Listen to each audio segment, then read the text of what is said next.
Hello friends, welcome to my video. This is the 7th lecture on this series, this C++ tutorial.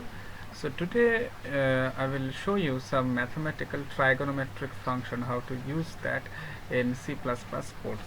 In my last video I have shown you that completed about this comparison operators, and today I will show you how to do some trigonometric function like sine function, cos function, log, etc. So for that, let me just start a trigonometric.cc. Okay, so let me just copy this.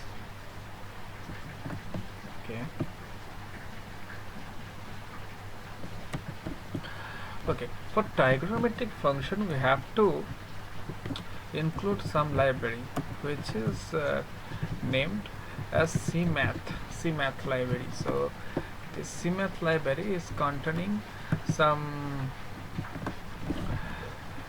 thing like okay, so for let me just write some sine of, let's say, x. Okay, so sine in first bracket, this is x. Okay, now run it. So this is minus 0.958924. Okay, so this is sine function, and one thing you should remember, that this 5, that x value is 5 here, so this 5 is in radian, not in degree. Okay, so if you just put 90, then it will not give you the value 1, so it is not 1 exactly. So you can see that this is in radian, this is not in degree. So if you want to make it degree, then you have to multiply with 180 and divide with this, the pi value. Pi is given by here m underscore pi. Okay, so this mathematical pi is not available probably, so you can just write it like 3.14 or whatever. Okay,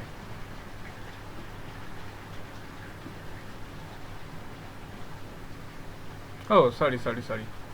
So if you want to give in degree, if you want to give in x is degree, then you have to put it into the radian. So then you have to multiply with 3.14 and divided by 180. So then just run this code and you can see this is 1 exactly. So this is how you can just change your scale.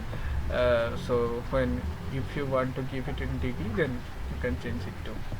And then, but in general you don't need it. Okay, so if you want to use this, you can use with radians. Then you can just put cos. Okay, and L. Okay, so it will give you the cos value. And if you just okay, if you just do the sine square plus cos square x is equals to 1, if you want to check that, then just use this power function. This power function is also in cmath library. So just sine x and the bracket, before closing this bracket you have to just put a comma and then the power. So this means sine x to the power 2. And similarly you have to just write it like this, cos x to the power 2. Then you can check that this will give you. Okay, so now then you can see that this part is the sine x, this is the cos x, and then sine square plus cos x is equals to 1. Cos square x, sorry, sine square x plus cos square x is equals to 1.